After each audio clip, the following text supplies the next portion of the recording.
De amikor megjelent a mi üdvözítő Istenünk jósága és ember szeretete, nem az általunk véghez vitt igaz cselekedetekért, hanem az ő irgalmából üdvözített minket, újjászülő és megújuló fürdője a Szentlélek által, akit kitöltött ránk gazdagon Jézus Krisztus, ami üdvözítünk által, hogy az ő kegyelméből megigazulva reménységünk szerint részesei legyünk az örök életnek. Kegyelem nékünk és békesség Istentől, ami Atyánktól, és az Úr Jézus Krisztustól. Amen. Szeretettel köszöntöm a gyülekezetet, és ahogy az elmúlt vasárnap is kértem, most is hadd kérjem, hogy teremtsünk méltó körülményeket az Isten tisztelethez, kapcsolódjunk így be mi is, hallgassuk együtt az igét, közösen énekeljünk, és így legyünk együtt közösségben, imádságos lelkülettel is. Kezdjük is el vasárnapi Isten tiszteletünket, énekeljük a 105. Zsoltárunkat, annak első verszakát. Kivetítésen is látjuk majd a szöveget. Így kezdődik: adjatok hálát az Istennek, imádkozzatok szent nevének.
Dicsérettel énekeljünk a mi Urunknak, magasztalva az ő nevét, énekeljük a 166. dicséretünket, a 166. dicséretünknek mind a 4 verszakát. Így kezdődik: Urunk, Jézus, fordulj hozzánk, szent lelkedet ma tölts ki ránk.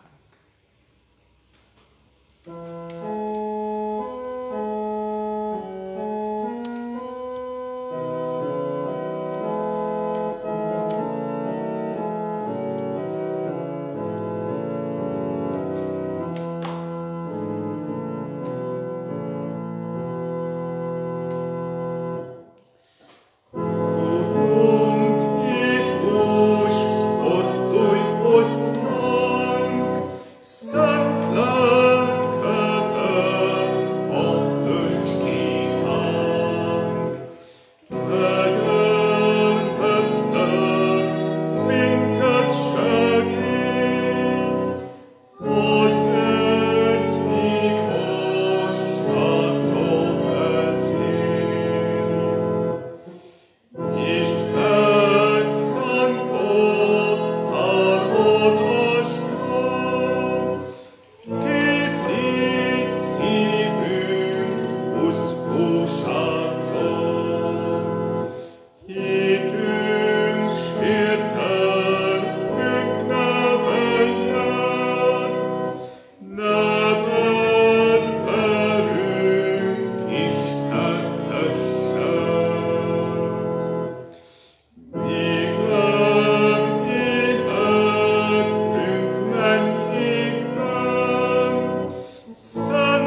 ami segítségünk és mostani Isten tiszteletünk megáldása, megszentelése jöjjön az Úrtól, aki Atya, Fiú, Szentlélek, teljes szent háromság, egy örök és igaz Isten.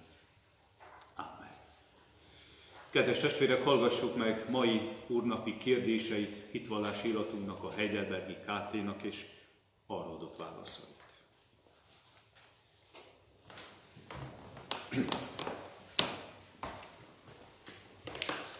47. úrnapja. Melyik az első kérés? Szenteltessék meg a te neved. Vagyis, add meg nekünk először, hogy téged igazán megismerjünk, és minden te munkáidban, melyekből minden hatóságod, bölcsességed, jóságod, igazságosságod, könyörületességed és igazvoltod világosan kitetsz. Téged szenteljünk meg, s dicsőítsünk, és magasztaljunk. Azután, hogy úgy irányozzuk és intézzük egész életünket, minden gondolatunkat, beszédünket és tetteinket, hogy miattunk ne káromoltassék a te neved, sőt inkább tisztelet és dicséret szálljon rá.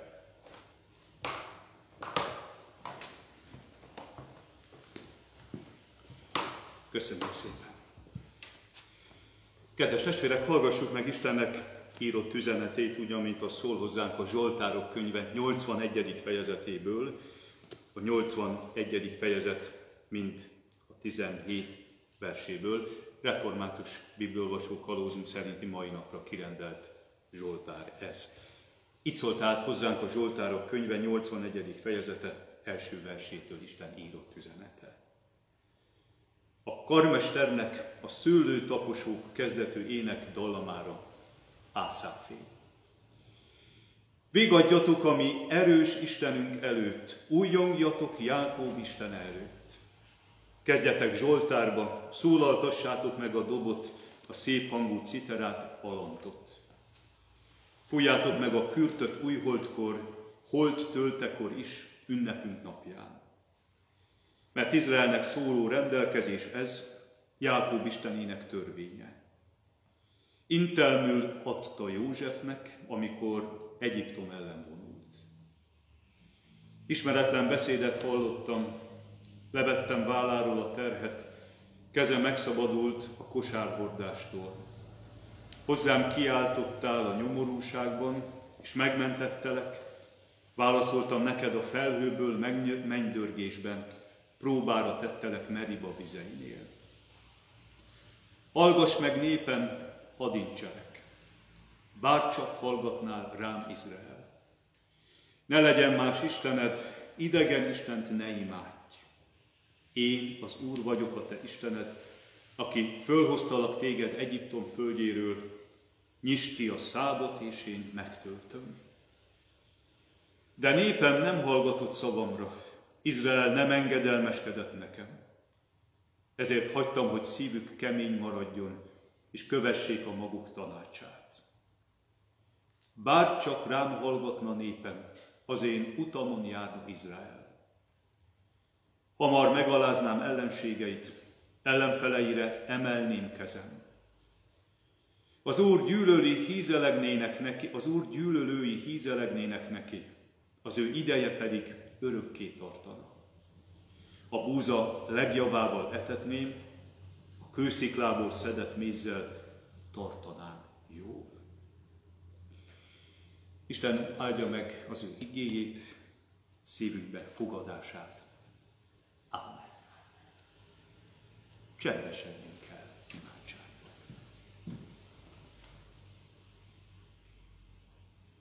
Urunk Istenünk, mennyei felséges édes Atyánk a Jézus Krisztus által.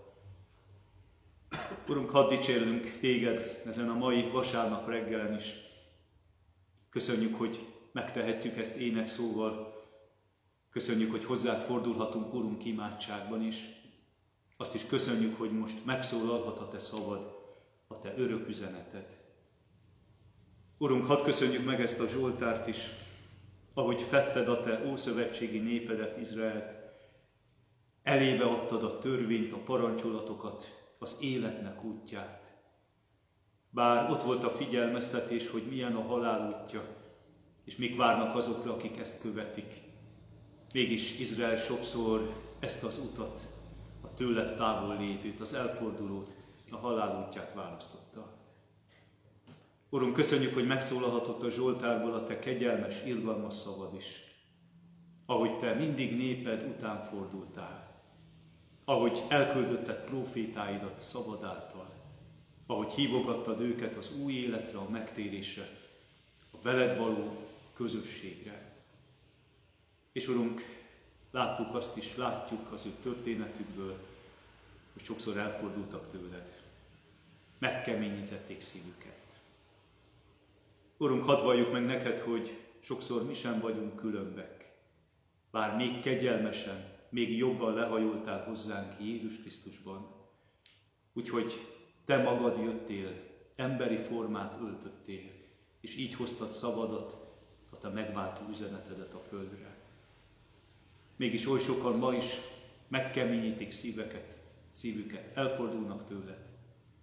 És még mi magunk is, akik ismerjük a kegyelmet, sokszor bosszantunk is. Felbosszantunk téged, Urunk, azzal, hogy inkább a vétkeket, a bűnöket követjük. Urunk, hadd könyörögünk most kegyelmesen hozzád, alázattal, bűnbocsánatért. Urunk, újíts meg bennünket, újíts meg a veled való kapcsolatot, újíts meg kegyelmesen, irgalmasan.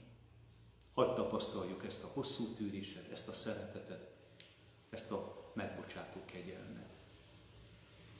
Urunk, hadd kérjünk téged, hogy te légy velünk újra, áld meg Isten tiszteletünket. Kérünk, hogy légy ott velünk, ahol hallgatjuk, ahol látjuk a te szabadat, így mégis egy közösségbe vonj bennünket. Nem csupán egymással, hanem igazán te magaddal. Hadd, hogy éljük át ezt újra, a közösséget, az Isten tiszteletet, a te neved dicséretét. Így áld meg Isten tiszteletünket, ígédet, hogy az megszólaljon, hogy azt megértsük, hogy azt szívünkbe fogadjuk. Jézus Krisztus, a te nevedben kérünk. Légy itt velünk, szent lelkeddel. Amen.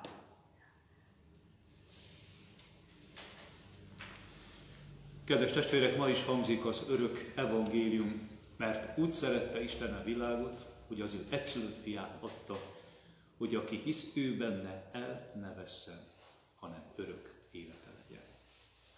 Amen. Ige hirdetésre készülve énekeljük a 151. dicséretünket, a 151. dicséretet, amely egy vers, így kezdődik. Uram, Isten, siess minket megsegíteni így nagy szükségünkben.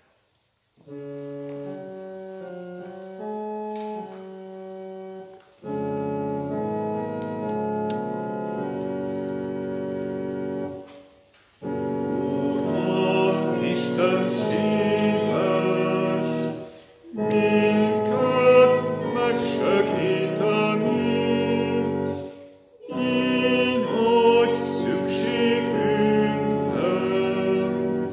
Krisztus Jézusért, mi Urunkért, így megváltónkért. Kedves testvérek, Istennek igéjét olvasom, református bibliaolvasó kalózunk szerinti mai napra kirendelt ige hirdetési alapigét. Írva található ez János apostolnak a Jelenésekről írott könyvéből, a 21. fejezetben, az első 7 versben. Itt szól tehát hozzánk Isten írott üzenete, a Jelenések könyve 21. fejezet első 7 verséből. És láttam új eget és új földet, mert az első ég és az első föld elmúlt, és a tenger sincs többé. És a szent várost, az új Jeruzsálemet is láttam, amint alászáll a mennyből, az Istentől felkészítve, mint egy mennyasszony, aki férje számára van felékesítve. Hallottam, hogy egy hatalmas hang szól a trónus felől, íme az Isten sátora az emberekkel van, és ő velük fog lakni, ők pedig népei lesznek, és maga Isten lesz velük. És letöröl minden könnyet a szemükről, és halál sem lesz többé, sem gyász, sem jajkiáltás, sem fájdalom nem lesz többé, mert az elsők elmúltak. A trónon ülő ezt mondta, íme újjá teremtek mindent. És így szólt, írd meg, mert ezek az igék megbízhatók és igazak. És ezt mondta nekem, megtörtént. Én vagyok az alfa és az omega, a kezdet és a vég. Én adok majd a szomjazónak, az élet vizének forrásából ingyen. Aki győz, örökölni fogja mindezt, és Istene leszek annak, az pedig fiam lesz. Isten áldja meg az ő igéjét, szívünkbe fogadását. Amen. Kedves testvérek, ez az ige szakasz sokszor elhangzik temetésekkor. Amikor kiérkezünk a sírhoz, a nyitott sírnál a feltámadásnak a bátorító igéit, az élő reménységet mondjuk el az ott állóknak, a gyászolóknak. És nem egyszer hangzik fel János apostolnak a Jelenésekről írott könyvéből ez a szakasz is. Tehát a 21. fejezet, a Bibliánk utolsó előtti fejezetének az első 7 verse. Elmondja számunkra azt az élő reménységet, mit is jelent az, hogy Isten majd mindent újjá tesz, és hogy mi következik ebből, maga megszűnik a bűn is.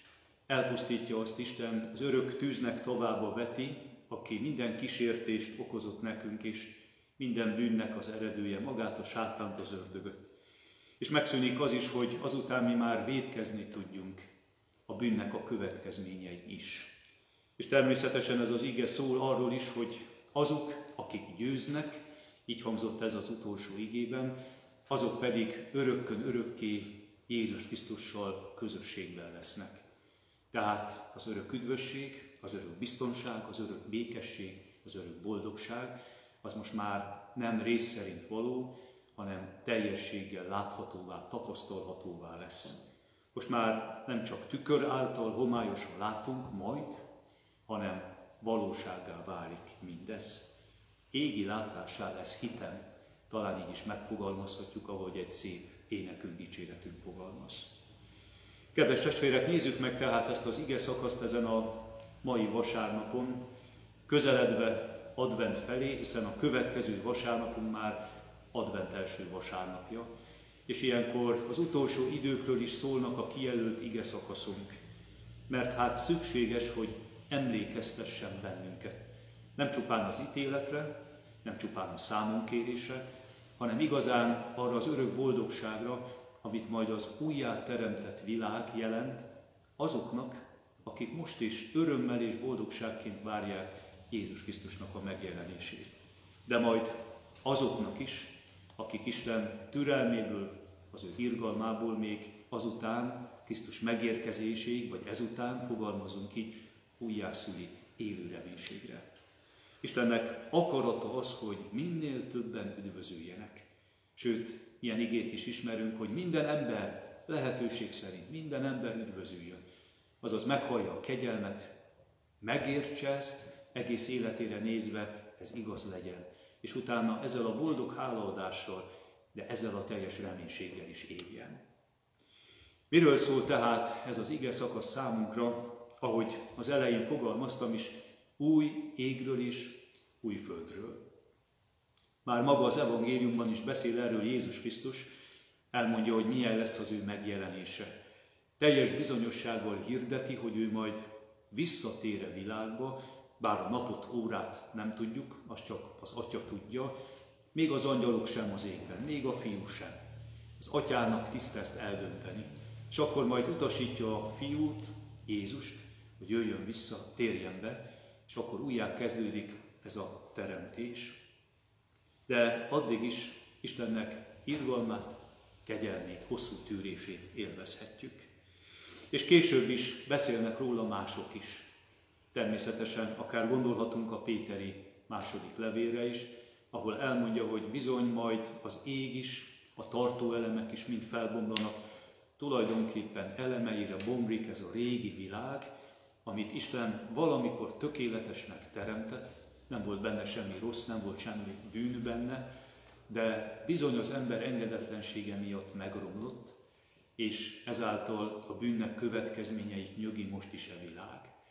Tehát Isten majd újat teremt ebből a régiből, de teljesen megújítja azt. Tehát nem csak itt Jánosnak a Jelenésekről írott könyvben beszél erről az új világról, hanem beszél maga Jézus Krisztus is, és beszélnek később az apostolok, Pétert említettük ebben. De természetesen Pálnak is nem egy igéje, nem egy levelének igéje szólnak erről az élő reménységről, ami az újjáteremtettséget jelenti. Jelenések könyvében, a 20. fejezetben, az előzőekben olvashatjuk azt, hogy Krisztus 1000 éves országlása megkezdődik, megkötöztetik a sátán, aztán majd egy rövid időre újra elengedik őt, hogy még megtévessze a népeket. De aztán később ezt olvassuk itt a 20. fejezetben, a 9. versben, és felvonultak a föld színén, és bekerítették a szentek táborát, mármint ezek az ellenségek, az ellenséges erők élükön, ugye a megtévesztővel, az ősi kígyóval, és a szeretett várost, de tűz szállott alá az égből, és elpusztította őket. Az ördög pedig, aki megtévesztette őket, a tüzes és kénes tóba vettetett, ahol a fenevad és a hamis próféta is van, és gyötrődnek éjjel és nappal örökkön örökké. Ezek után olvassuk azt, hogy feltámadnak a halottak, a pokol is kiadja az ő halottait, és könyvek nyittatnak meg, és megítéltetnek mindenek. És a legvégén pedig ennek a fejezetnek, az előzőnek, a 20-nak ezt olvassuk, és a halál és a pokol belevetett a tűztavába, ez a második halál, a tűztava. Ha valaki nem volt beírva az élet könyvébe, az a tűztavába vettetett. Azt látjuk tehát, hogy megtörténik teljességgel az ítélet, végbe is megy az. És ezek után olvassuk azt, ami a mai igében megszólalt, hogy Isten új eget és új földet teremt. János apostolnak adott csodálatos kijelentés ez. Olyan dolgok, amit nehéz emberi elmével elképzelni, ami felülmúlja a mi emberi gondolkodásunkat. És így is fogalmazhatunk, hogy az ige fogalmaz, amit Isten elkészített az őt szeretőknek, amit szem nem látott, fül nem hallott, ember szíve meg sem gondolt, vagy meg sem sejtett. Erről szól tehát a mai ige szakaszunk, a végső nagy ítélet után Isten mindent újjáteremt. Hadd kezdjem azzal, nehéz ezt valóban felérnünk ésszel, emberi felfogással. Milyen lesz az, amikor Isten valóban ezt a régi világot teljességgel megújítja? Nem csupán egészen újat teremt, vagy nem úgy, ahogy a teremtés hajnalán történt, hanem meglévőből, azt elemeire bontva, teljességgel megújítja azt. Az új szövetségünk két olyan fogalmat is használ, ami azt jelenti, hogy új. Az egyik az valóban azt jelenti, hogy volt valami, ami tönkrement, aztán veszek egy újat. Ugyanolyat, csak egy újat. A másik kifejezés, és ezt használja itt is az új szövetségünk, és sok más helyen, az, hogy a régiből teremt Isten újat. Tehát a réginek és az újnak kapcsolata van, a régiből jön létre az új, de egészen megújított formában. Talán így fogalmazhatnánk, hogy minőségileg újat hoz az Úr. És ez bizony igaz a mi életünkre is, akár a már halálba adott testünkre is, hogy Isten abból, ami volt, egészen újat teremt. Nem kicseréli, bocsánat, hogy így fogalmazok, hanem egészen megújítja, és ad neki egy minőségileg újat, egy egészen mást. De mindez a régiből következik. Kedves testvérek, erről beszél ez a mai igénk is, hogy Isten egy ilyen új eget és új földet ad. Egészen megújítja azt, amit a bűn tönkretett. Az első dolog, ahogy itt az igéből is következik, hogy mindezt látomásban látja János, és megbízza őt Isten, hogy ezeket írd meg, mert ezeket megbízhatók és igazak. Azaz, ezeken nem fog az idő. azaz ezek teljességgel be fognak teljesedni. És így hadd olvassunk bele most a 3. versünkbe. Hallottam, hogy egy hatalmas hang szól a trónus felől, írja János, a mennyei kijelentésről, Isten szaváról. Íme Isten sátora az emberekkel van, és ő velük fog lakni, ők pedig népei lesznek, és maga Isten lesz velük. Miről is szól ez az ige szakasz, ez legyen az első gondolatunk. Isten együtt akar lakni velünk. Érdekes a kifejezés, együtt akar sátorozni. Megkezdődött ez már a teremtésben, ahogy Isten együtt lakott szinte az emberrel, hiszen azt olvasjuk a teremtés történetében, miután az embert megteremti, hogy Isten nap mint nap találkozott az emberrel. Hallották az ő szavát. Teljes boldog közösség volt az ő részük. Aztán tudjuk, megrontotta mindezt a bűn. De Isten kegyelmesen, Jézus Krisztusban újra közénk jött. János evangéliumában olvashatjuk ezt az igét, hogy az ige testé lett, közöttünk lakott, és láttuk az ő dicsőségét, mint az Atya egyszülöttjének dicsőségét telve kegyelemmel és igazsággal. Jézus Krisztus földre érkezéséről beszél az ige, a testé léterről, a testet öltésről. Idegen szóval is szoktuk mondani az inkarnációról. Erre szoktunk emlékezni, ezt ünnepeljük karácsonykor. Maga az Isten jött földre velünk, vállalta velünk együtt való lakozást, hadd mondjam így, vállalta az együtt sátorozást. Hiszen így szól ez a mai ige is, Isten sátora az emberekkel van, és ő velük fog lakni, ők pedig népei lesznek, és maga Isten lesz velük. Az, ami itt a földön még csak ideglenes, de a hívő ember ezt már tökéletesen érzékeli. Ennek a hatáskörében él, hitben, a Krisztusiban él. Az majd ott, ebben az új világban tökéletessé lesz. Erről szólt tehát az első üzenet ennek az igének, hogy Isten így teremt újat, és hogy a vele való kapcsolat most már állandósul. Isten együtt lesz velünk, vele lehetünk közösségben.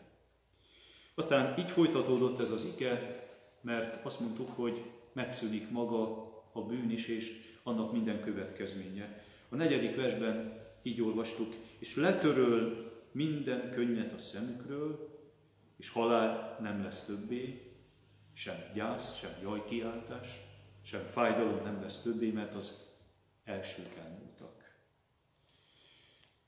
Való igaz az a megállapítás, biztos hallottuk már, hogy az emberi történelmet könnyen és vérrel írják. És valóban ilyen az embernek és az emberiségnek a története.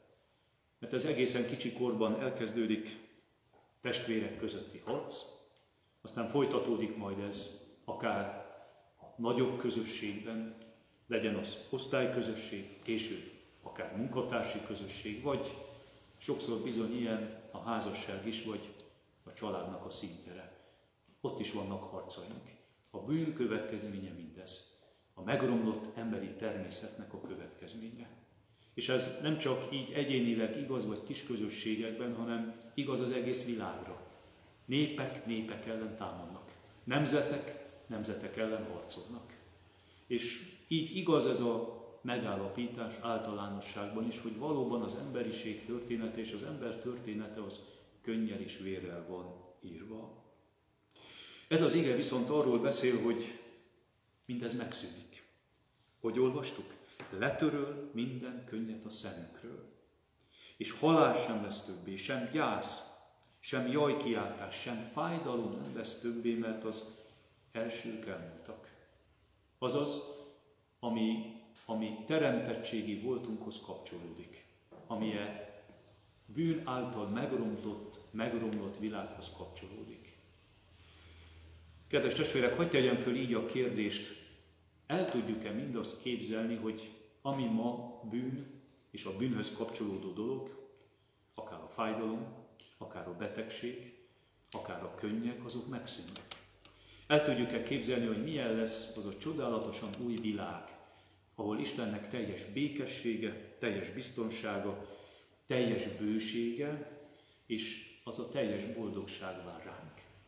Talán elképzelni sem tudjuk. Megszűnik a félelem, akár a haláltól, vagy a betegségektől, vagy attól, hogy akár betörnek hozzánk, vagy ránk törnek a mi életünkre, vagy újra bántást kapunk a másiktól. Kedves testvérek, gondoljuk ezt át. Milyen a mi világunk? Mennyi mindentől félünk? Milyen következményei vannak a bűnnek? És azt mondja Isten ebben az igében, hogy mindez megszűnik. A bűnnek a következménye. Szinte hihetetlen. Elképzelnünk mindenképpen olyan nehéz, mert nem ezt tapasztaljuk, nem ebben élünk. De hisszük-e Istennek itt az igéjét, ezt a bizonyosságot, ezt a teljes ígéretet, hogy mindez megszűnik? Ez tehát a második gondolata ennek az igének. De menjünk tovább, hadd fogalmazzak általánosságban is, amilyen igékből következik. Megszűnik maga a bűn, de annak nem csak a következménye, hanem, hadd mondjam így, a vétkezésnek a lehetősége is. Valamikor úgy teremtetett az ember, hogy tudott nem vétkezni, és tudott vétkezni. Ezt a teljes szabadságot kapta az első ember, vagy az első emberpár. De később pedig mi történt? A bűneset következményeképp az ember már csak szinte vétkezni tudott. Aztán Krisztusban Isten újat hozott a hívő embernek, megint az ember már tud nem vétkezni. De sajnos, hadd tegyük hozzá, vétkezni is. Ez egész földi életünkön át megmarad. Krisztussal együtt tudunk nem vétkezni, de bizony a tapasztalat sokszor az, hogy vétkezünk is. Egyszerűen ez a mi emberi sorsunk, még az itteni világhoz, a régihez kötött állapotunk. Azt mondja ez az ige, hogy lesz olyan, hogy az ember tud nem vétkezni újra, mert megszűnik a bűn, és megszűnik a bűnnek a következménye is. Nagyon érdekes kifejezés, amit itt az elején olvastunk, és sokszor bizony én sem tudtam még ezt hová tenni. Hogy is olvastuk az első versben? Olyan picike kis megjegyzés ez, de mégis olyan fontos. És láttam új jeget és új földet, mondja az igénk, mert az első ég és az első föld elmúlt, és a tenger sincs többé. Talán nem is értjük, vagy talán sokat szóra értjük meg, hogy miért van itt ez a pici megjegyzése ennek az igének. Hogy kerül ide a tenger? Egyáltalán milyen jelentése van ennek?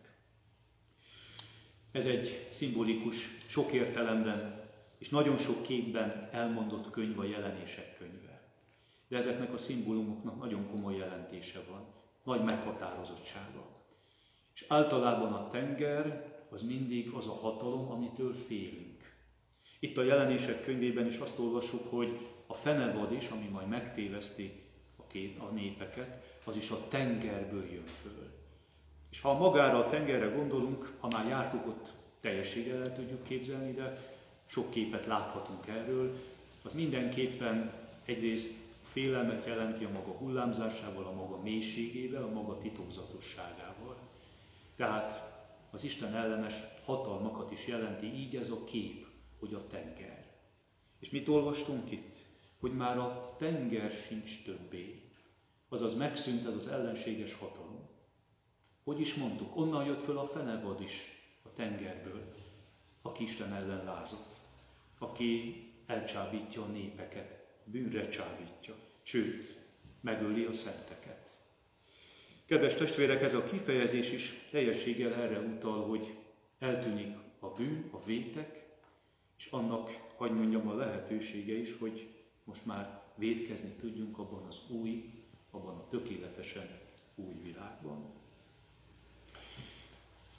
Az utolsó gondolat pedig, egy kicsit tovább is kell olvassuk az igét, bár a mai szakaszunk csak a 7. versig jelöli ki azt, de hozzá tartozik a 8. vers is, hadd olvassam föl ezt. De a gyáváknak és a hitetleneknek, az utálatosoknak, gyilkosoknak és paráznáknak, a varázslóknak és bálványimádóknak, és minden hazugnak a tűzzel és kénnel égő tóban lesz a helye, ez a második halál. Így kapcsolódik szorosan az előzőleg felolvasott 7 vershez ez a 8. is. Miért is fontos ez, vagy miért így teljes mindez? Azért, mert az első 7 versben elmondja azt, hogy az igénk, hogy milyen lesz ez az új világ, mi lesz ennek a következménye, sőt arról is beszél, hogy kinek van ott helye. Kinek lesz ott helye ebben az új világban.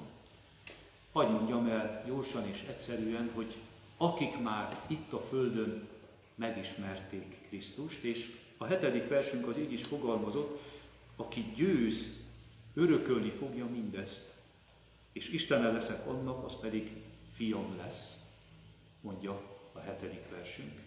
Tehát az, aki győz, aki álhatatosan végigharcolja a földi pályát, aki végig tud előre tekinteni a célra, a megérkezésre, a mennyei elhívásba.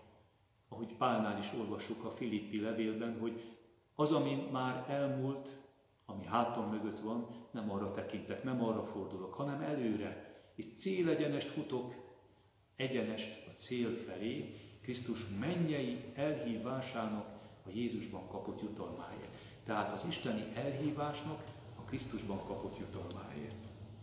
Ezek fognak győzni. Ezeknek lesz ott helye ebben az új világban. De az ige teljessége az, hogy elmondja azt is, hogy kinek nem lesz ott helye. Még egyszer hadd olvassam föl, de a gyáváknak és a hitetleneknek, az utálatosoknak, a gyilkosoknak és paráznáknak, a varázslóknak és a bálványimádóknak, és minden hazugnak a tűzzel és kénnel égő tóban lesz a helye. Ez a második halál. Talán egy hármasságban össze lehet foglalni ezt a hosszú felsorolást. Az első az, hogy a gyávák. Azaz, akik nem merték megvallani Krisztust. Akik eltagadták őt. Vagy talán így fogalmazzuk, akik szégyellették megvallani. És tudjuk, mit mond erről maga az Úr, aki megvall engem az emberek előtt, azt én is megvallom az én mennyei atyám előtt. De aki megtagad engem az emberek előtt, azt én is megtagadom majd az én mennyei atyám előtt.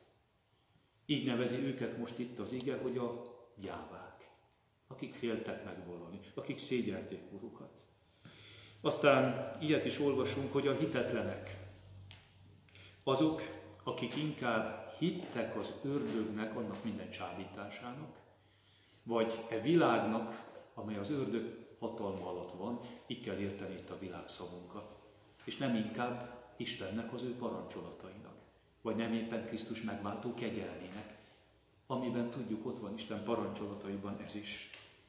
Tehát a hitetlenek, akik eltagadták Krisztust, akik inkább hittek az ördögnek, az ősi kígyónak, a csábítónak.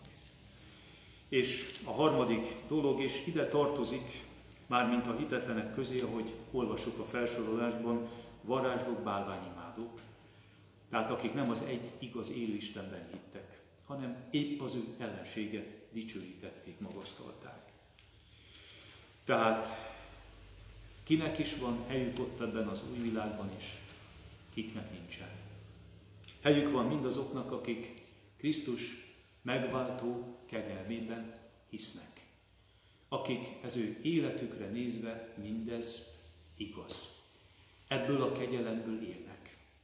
Nem a saját jó cselekedeteikben hisznek, hogy majd azok üdvözítik őket, hanem Jézus Krisztus megváltó kegyelmében. És azoknak nincs ott helye, akik mindezt tagadják, akik megkeményítették a szívüket, akik teljességgel elfordultak Istentől. Kedves testvérek, nem riogatás mindez, hanem hadd mondjam, ahogy az ige is itt mondta, ezek az igék megbízhatók és igazak. Azaz mindez teljességgel így fog beteljesedni. Isten valóban szerető Isten, de az ő szeretetéből ez is következik. Hadd mondjam így röviden, a következetesség, hiszen a bűnnek büntetése van. Istentől legtávolabb áll a bűn. Ő mindig ezzel szemben áll, ezzel harcolt. És azért is jött el Jézus Krisztusban a földre, hogy elvegye rólunk ezt a büntetést, a bűn következményét. Mindazoknak helye lesz az új világban, akik vallják ezt teljességgel. teljes szívvel, életükkel is hiszik ezt. És hadd mondjam így, meg is bizonyítják ezt az ő életükkel. Kedves testvérek, beletekintettünk újra egy kicsit a jelenések könyvébe, a végső valóságokba, de mégis az élő reménységre. És ezek az igék valóban megbízhatók és igazak. És nekünk, a Krisztusban hívőeknek valóban öröm ezt hallani. De valóban hadd tekintsünk úgy a többiekre, amíg nem hívőkre, hogy feléjük fordulunk, hogy bizonságot teszünk hitünkről. Megéljük mindezt eléjük. És ha megkérdeznek hitünkről, el is tudjuk azt mondani. Miért is? Mert szeretnénk őket is menteni. És ezzel Isten örömében részt venni. Mert egy megtérő bűnösön is öröm van a mennyben. Isten így tart számon mindenkit. És bizony igaz mindez, igazzá és valóságossá lesz, hogy Isten új eget és új földet teremt. A régiek elmúlnak, az elemeire bomlik, Isten ebből egy újat, egy egészen megéjített újat teremt majd, amiben nem lesz már bűn, nem lesz a bűnnek következménye sem, nem is tudunk vétkezni, hiszen megszűnt a bűn, és Isten azt is elmondja, hogy ebben az új világban helye lesz annak, aki győz, aki megharcolta ezt teljes földi életében. Kedves testvérek, ezzel az élő reménységgel tekintsünk előre. Ez a végső dolgok valósága. Krisztusnak a győzelme, és győzelme mindazoknak, akik hisznek benne. Így legyen. Amen. Hadd kérjem, hogy itt az Isten tiszteleteken szoktuk, amikor személyesen is találkozhatunk, csendesedjünk el most otthon a készülékek előtt, és vigyük imádságban Isten elé mindazt, amiben megszólított bennünket az igéből. Imádkozzunk, tartsunk csendes percet.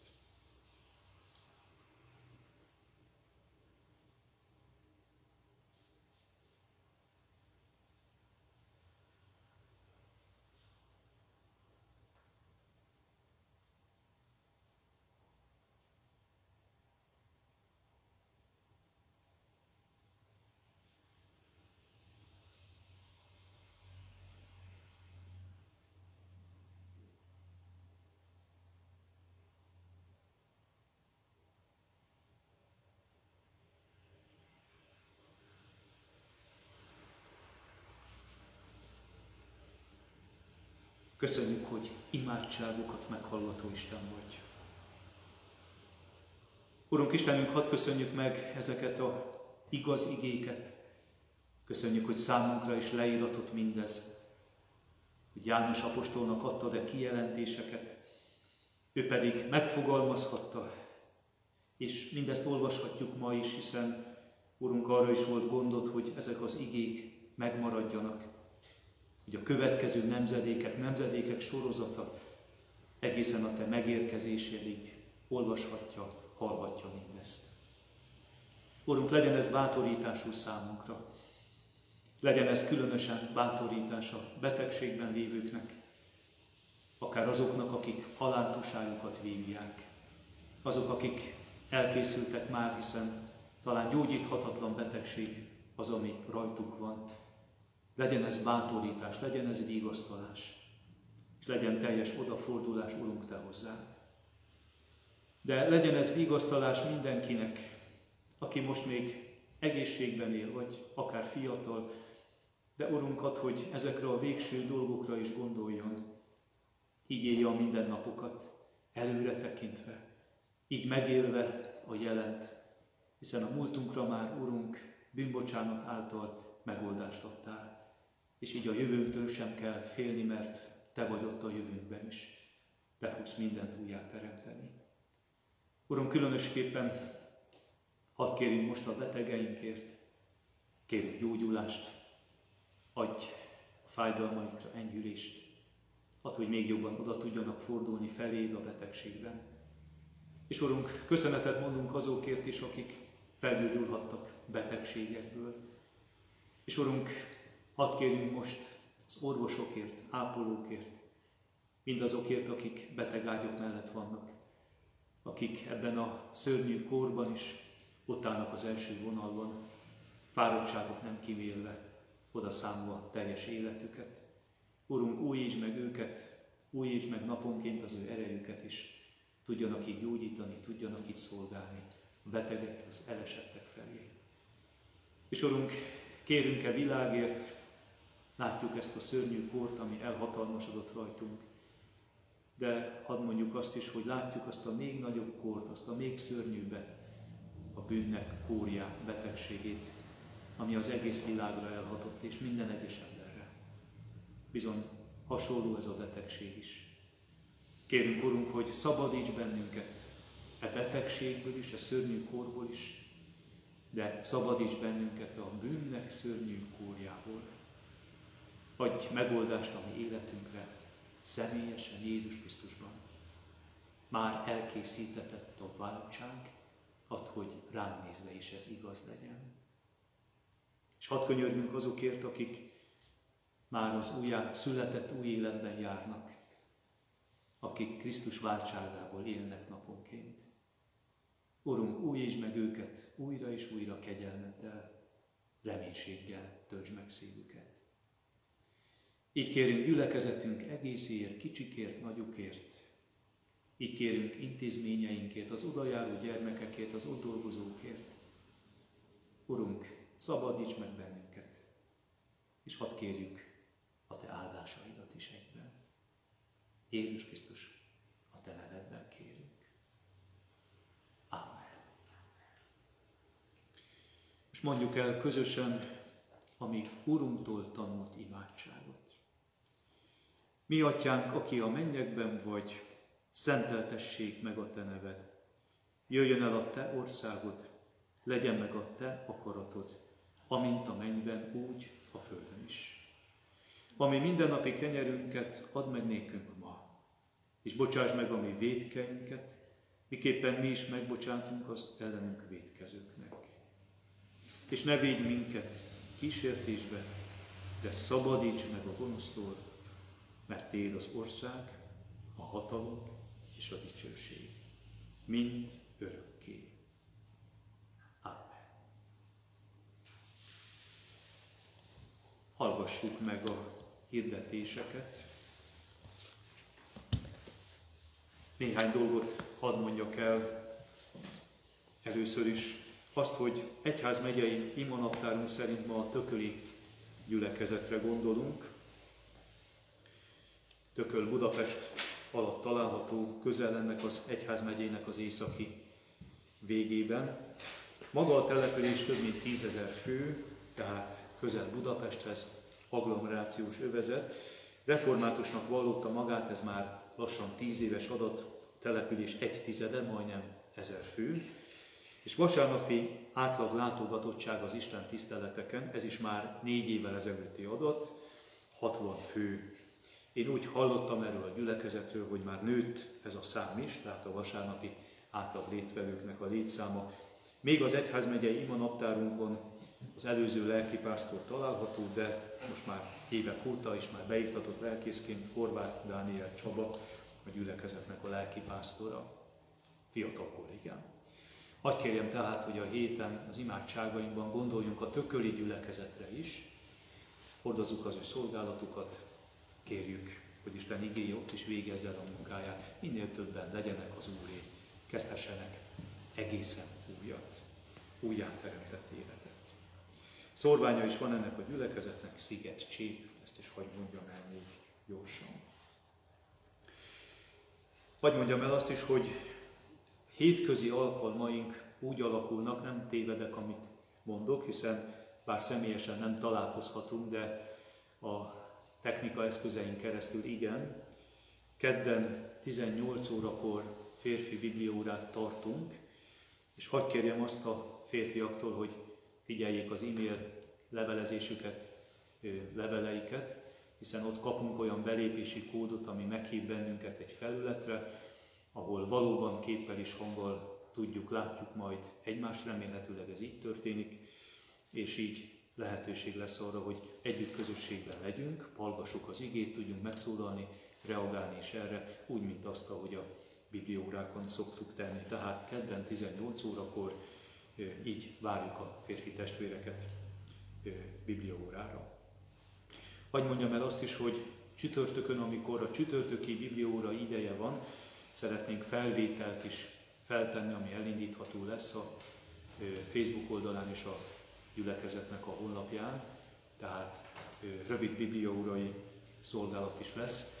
Természetesen itt nincs lehetőség arra, hogy hozzászóljunk, hanem egy irányú lesz a közlés, de így is Isten igéje körül lehetünk.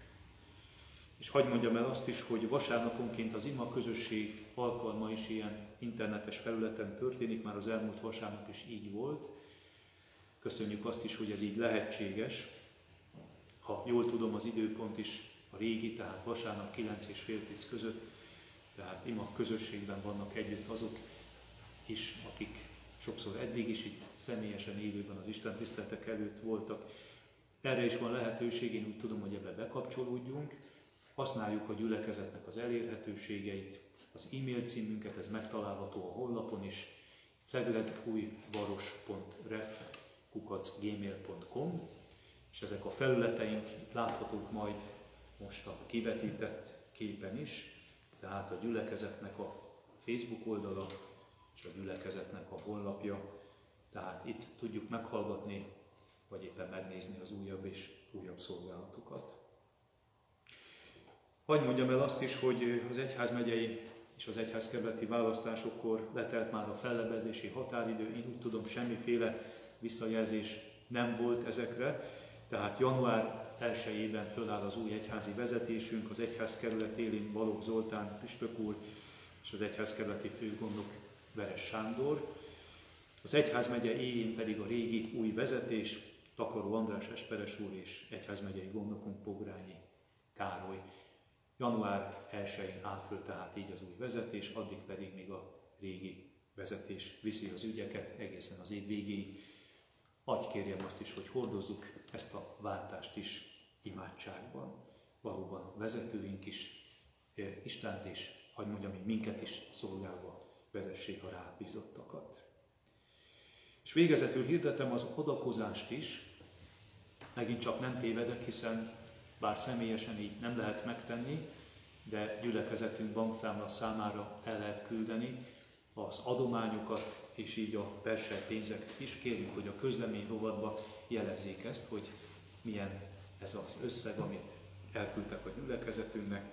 Ez természetesen megtalálható gyülekezet Facebook és honlapján is, tehát itt láthatjuk a bankszámla számokat. Nagyon szépen köszönjük, akik már így eddig is küldtek ilyen jellegű adományokat a bankszámlánkra. Végezetül hadd mondjam el, hogy az Úr legyen a gyülekezet őriző pásztora. Befejező énekünket énekeljük az új énekgyűjteményünkből. Már így mondom, megszokott és kedves ének ez a gyülekezetnek, gyülekezeti heteinken, egyéb gyülekezeti alkalmainkon is előfordul. Az új énekes könyvünk 648. dicsérete, mindhárom verszakkal énekeljük el: a mennybe fenn, a trónusnál a Krisztus értem közben jár.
Kérjük a mi Úrunk áldását. Istennek szeretete, Jézus Krisztusnak kegyelme, és a Szentlélek Istennek közössége legyen és maradjon mindnyájunkkal. Amen. Áldás békesség.